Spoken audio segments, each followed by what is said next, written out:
Hello everyone, আজি আপোনালোকৰ বাবে লৈ আহিছো সুজি আৰু বেচনেৰে বনোৱা এটা লাৰু ৰেচিপি আৰু লগতে আপোনালোক সকলোকে আকবা আদৰণি জনাইছো আসামিজ কিচেন চেনেললৈ।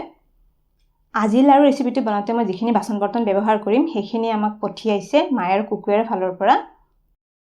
আমাক মায়েৰে এইটো এটা ষ্টেইনলেছ ষ্টিল কেৰাহী পঠিয়াইছে। এইখন এখন ফ্ৰাইং পেন, এইটো এটা সসপেন, এইটো এটা ভেজিটেবল গ্ৰেটাৰ আৰু লগতে এখন ষ্টেইনলেছ ষ্টিলৰ নাইফ বা ছুৰী পঠিয়াইছে। লাৰুটো বনাওঁতে মই আপোনালোকক কেৰাহী পেন আৰু সসপেনটো ব্যৱহাৰ কৰি দেখুৱামে আৰু বাকি কেইটা প্ৰডাক্টৰ ফিচাৰ্ছখিনি ভিডিঅ'টোত আগলৈকে জনাই থাকিম।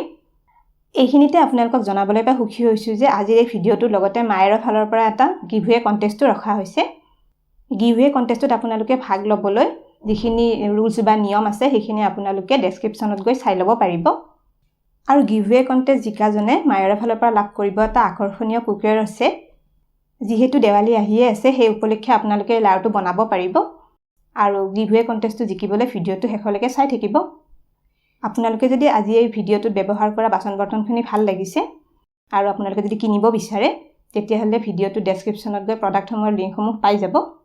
তেনেহ'লে আহক লাৰু ৰেচিপিটো বনাবলৈ আৰম্ভ কৰোঁ। আজিৰ সুজি বেচনৰ লাৰু ৰেচিপিটো বনাবলৈ মই ব্যৱহাৰ কৰা ইনগ্ৰিডিয়েণ্টছখিনি আপোনালোকে স্ক্ৰীনত দেখিবলৈ পাইছে। প্ৰথমতে মায়েৰে পঠিওৱা কেৰাহী এখন গেছত বহুৱাই দিছোঁ। ৰেচিপিটো ষ্টাৰ্ট কৰাৰ আগতে আপোনালোকক কেৰাহীটোৰ কেইটামান ফিচাৰ্ছৰ বিষয়ে জনাই দিওঁ। এই কেৰাহীটো 100% নিকেল ফ্ৰী ষ্টেইনলেছ ষ্টিলৰ হয়। স্বাস্থ্যৰ বাবে হানিকাৰক কোনো ধৰণৰ কোটিং আৰু কেমিকেল ব্যৱহাৰ কৰা হোৱা নাই। কেৰাহীটোৰ লগতে এখন ঢাকনিও দিয়া হৈছে আৰু এই ঢাকনিখন চেটাৰ ৰেজিষ্টেণ্ট টেম্পাৰ্ড গ্লাছৰ হয় আৰু আপোনালোকে বনাই থাকোঁতে ঢাকনিখন দি থ'লে বনোৱা বস্তুখিনি ভালদৰে দেখা পাই থাকিব। এই কেৰাহীটোৰ বাহিৰটো মিৰৰ পলিছড হয় আৰু ভিতৰটো ইমাৰী ফিনিছড হয়। সেইবাবে কেৰাহীটো ভিতৰে বাহিৰে ফিনিচিংটো দেখিবলৈ বৰ ধুনীয়া হয়। এই কেৰাহীটোৰ হেণ্ডেল উডালত আৰু ঢাকনিখনৰ হেণ্ডেলডালতো সিলিকন গ্ৰিপ লগোৱা আছে আৰু সেইবাবে খোৱা বস্তু বনাই থাকোঁতে হেণ্ডেলকেইডাল ধৰিবলৈ সুবিধা হয় আৰু বেছি গৰম হৈ নাযায়। তেনেহ'লে এতিয়া লাৰু বনাবলৈ কেৰাহীটোত আধা কাপ ৰিফাইন তেল দি ল'লোঁ। তেলখিনিত এচামুচ ঘি দি দিছোঁ। এতিয়া এই তেল আৰু ঘিখিনি গেছৰ একেবাৰে কম জুইত অলপ গৰম কৰি ল'ম। তেলখিনিত অলপ ঘি মিলাই দিলে এটা ধুনীয়া গোন্ধ আহিব। আপোনালোকে ইয়াতে ৰিফাইন তেলৰ সলনি কেৱল ঘি ব্যৱহাৰ কৰিও লাৰুটো বনাব পাৰে। একাপ বেচন তেলখিনিত দি ল'লোঁ। এতিয়া এই বেচনখিনি একেবাৰে কম জুইত লৰাই 6-7 মিনিটমান ভাজি থাকিম। বেচনখিনি কিন্তু এইদৰে একেৰাহে লৰাই ভাজি থাকিব লাগিব, নহ'লে বেচনখিনি কেৰাহী তলিত লাগি পুৰি যাব পাৰে। এই কেৰাহীখনত জুইৰ গৰমটো চাৰিওফালে সমানভাৱে বিতৰিত হয় আৰু সেইকাৰণে এই কেৰাহীটোত খোৱা বস্তু জ্বলি যোৱাৰ ভয় নাথাকে।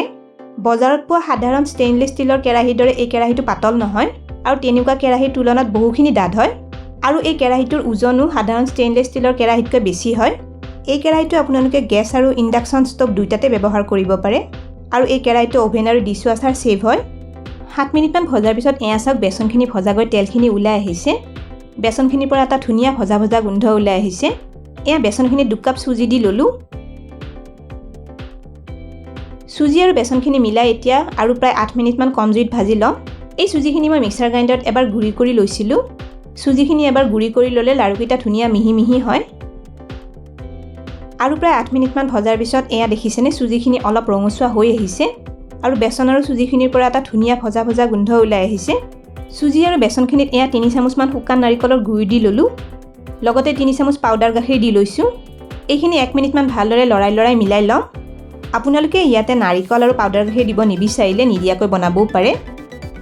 এইখিনিতে এটা ৰিকুৱেষ্ট কৰিলোঁ, ভিডিঅ'টো চাই ভাল পালে লাইক আৰু শ্বেয়াৰ কৰি দিব। আপোনালোকৰ যিসকলে আমাৰ চেনেলটো এতিয়ালৈকে ছাবস্ক্ৰাইব কৰা নাই তেওঁলোকক আমাৰ চেনেলটো ছাবস্ক্ৰাইব কৰিবলৈ ৰিকুৱেষ্ট কৰিলোঁ আৰু লগতে থকা বেল আইকনটো প্ৰেছ কৰি দিব। আৰু গোটেইখিনি আমাৰ ভজা হৈ গৈছে, গেছটো অফ কৰি দিছোঁ। এতিয়া বেচন আৰু চুজিৰ এই মিশ্ৰণটো লগে এটা বেলেগ বাচনত উঠাই ৰাখি অলপ ঠাণ্ডা হ'বলৈ দিম। এইফালে মায়েৰ পেন এখন গেছত বহুৱাই দিছোঁ। ইয়াতে এচামুচ ঘি দি ল'লোঁ। এই ঘিখিনি অলপ গৰম কৰি ল'ম। পেনখনত লাৰুৰ বাবে অলপ ড্ৰাই ফ্ৰুটছ ভাজি ল'ম।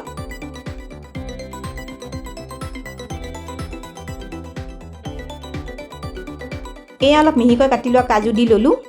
মিহিকৈ কাটি লোৱা পিস্তা অলপ দিছোঁ আৰু লগতে অলপ খিচমিচ দি দিছোঁ। এতিয়া ড্ৰাই ফ্ৰুটছখিনি মিলাই অলপ ভাজি ল'ম। এতিয়া পেনখনৰ ফিচাৰ্ছৰ বিষয়ে আপোনালোকক অলপ জনাই দিওঁ। এইখনো 100% নিকেল ফ্ৰী ষ্টেইনলেছ ষ্টিলৰে বনোৱা। এই পেনখনতো জুইৰ গৰমটো কেৰাহীখনৰ দৰে চাৰিওফালে সমানভাৱে বিতৰিত হয়। পেনখনৰ ফিনিছটো কেৰাহীটোৰ দৰে বাহিৰফালে মিৰৰ পলিছড আৰু ভিতৰফালে ইমাৰী ফিনিছড হয়। পেনখনৰ হেণ্ডেলডালতো সিলিকন গ্ৰিপ লগোৱা আছে। আপোনালোকে এই পেনখনো গেছৰ লগতে ইণ্ডাকশ্যন ষ্ট'ভত ব্যৱহাৰ কৰিব পাৰে। এই আমাৰ ড্ৰাই ফ্ৰুটছখিনিও ভজা হৈ গৈছে, গেছটো অফ কৰি দিছোঁ। এই ড্ৰাই ফ্ৰুটছখিনি পিছত ব্যৱহাৰ কৰিম। এতিয়া আকৌ মায়েৰৰ চচপেন এটা গেছত বহুৱাই দিছোঁ। ইয়াতে আধা কাপ গাখীৰ দি ল'লোঁ। এই গাখীৰখিনি অলপ গৰম কৰি ল'ম। এই চচপেনটোৰ ফিচাৰ্ছখিনি কেৰাহী আৰু পেনখনৰ দৰে একেই, সেইকাৰণে মই একেখিনি কথাকে কৈ নাথাকোঁ। খালি এটা কথা কৈ দিওঁ যে এই চচপেনটোৰ লগতে এখন ঢাকনিও দিয়া হৈছে। এই ঢাকনিখন চেটাৰ ৰেজিষ্টেণ্ট টেম্পাৰ্ড গ্লাছৰ হয়।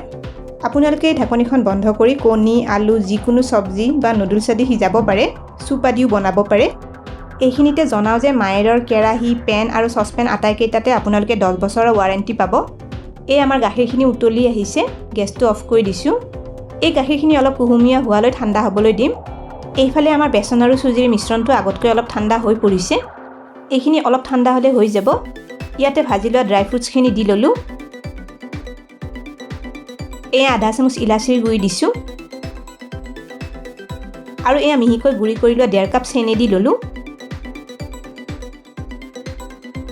এতিয়া গোটেইখিনি ভালদৰে এবাৰ মিলাই ল'ম। চেনিখিনি কিন্তু লাড়ুৰ মিশ্ৰণখিনি খুব বেছি গৰম হৈ থাকোঁতে দি ল'ব নালাগে। এইখিনি অলপ গৰম হৈ থাকোঁতে চেনিখিনি দি লৈছোঁ। লাড়ুৰ মিশ্ৰণটো এতিয়া আকৌ এবাৰ হাতেৰে ভালদৰে মোহাৰি মিলাই লৈছোঁ। এতিয়া লাড়ুখিনি বান্ধি ল'ম। এয়া কুহুমীয়া হৈ পৰা গাখীৰখিনি লৈছোঁ।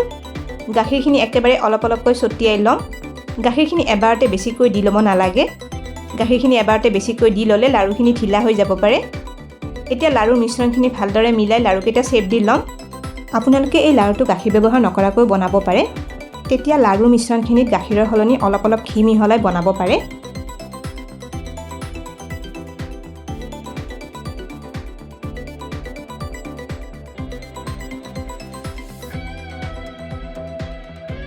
এয়া লাড়ুটো মই এনেকৈ ঘূৰণীয়াকৈ শ্বেপ দি ল'লোঁ। এনেকৈ গোটেইখিনি লাড়ু বনাই ল'ম। আৰু এয়া প্লেট এখনত অলপ শুকান নাৰিকলৰ গুড়ি লৈছোঁ। ইয়াতে লাড়ুটো দি ভালদৰে এবাৰ সানি ল'ম। আপোনালোকে শুকান নাৰিকলৰ গুড়ি নিদিয়াকৈ এনেও লাড়ুটো বনাব পাৰে। এয়া চাওক, লাড়ুটো নাৰিকলৰ গুড়িত সানি দিয়াৰ বাবে দেখিবলৈ কিমান ধুনীয়া লগা হৈছে। এয়া মই গোটেইখিনি লাড়ু বনাই ল'লোঁ। আপোনালোকে এইবাৰ দেৱালীত এই লাড়ু ৰেচিপিটো বনাই চাব পাৰে। এইদৰে বনোৱা চুজি বেচনৰ লাড়ুটো 10 মিনিটমান পিছতে ধুনীয়া টান হৈ পৰে। এয়া এটা লাড়ু মই ভাঙি দেখুৱাইছোঁ। চাওকচোন কিমান ধুনীয়া টান হৈছে লাড়ুটো। এই লাড়ুটো বনাই 2 সপ্তাহমানলৈ এয়াৰটাইট কণ্টেইনাৰত থৈ দিব পৰা যায়। আৰু এতিয়া মায়েৰে আমালৈ পঠিওৱা আৰু দুটা বস্তু আপোনালোকক দেখুৱাই দিছোঁ। এইটো হৈছে 5-in-1 ভেজিটেবল গ্ৰেটাৰ। এইটোৰ লগত 5খন ব্লেড পাব। আৰু এই ব্লেডকেইখন ৰাষ্ট ৰেজিষ্টেণ্ট, অৰ্থাৎ সহজে মামৰে নধৰে। আপোনালোকে চালাড আদিৰ বাবে এই ভেজিটেবল গ্ৰেটাৰটো ইউজ কৰিব পাৰে। আৰু এইখন এখন ছুৰী আমাক মায়েৰে পঠিয়াইছে। এই ছুৰীখন ষ্টেইনলেছ ষ্টীলৰ হয়। এই ছুৰীখন চব্জি কাটিবলৈ, বাকলি গুচাবলৈ বা বিভিন্ন ধৰণে ব্যৱহাৰ কৰিব পাৰি। আপোনালোকে মায়েৰ কুকুৰে প্ৰডাক্টসমূহৰ লিংক ভিডিঅ'ৰ তলৰ ডেছক্ৰিপশ্যনত পাই যাব। আৰু গিভৱে কণ্টেষ্টত ভাগ ল'বলৈ নাপাহৰিব। তেনেহ'লে আজিৰ লাড়ু ৰেচিপিটো কেনে পালে কমেণ্ট কৰি নিশ্চয় জনাব। ভিডিঅ'টো শেষলৈকে চোৱাৰ বাবে অশেষ ধন্যবাদ জনালোঁ। আৰু ভিডিঅ'টো ভাল পালে লাইক আৰু শ্বেয়াৰ কৰি দিব। স্ক্ৰীনত দেখা পোৱা ৰেচিপিকেইটা চাবলৈ মই ৰিকমেণ্ড কৰিলোঁ। ভিডিঅ'কেইটা চাবলৈ ৰেচিপিটোৰ ফটোখনৰ ওপৰত ক্লিক কৰিলেই হ'ল। তেনেহ'লে আজিলৈ আহিছোঁ। আকৌ লগ পাম আৰু এটা নতুন ৰেচিপি ভিডিঅ'ৰ সৈতে।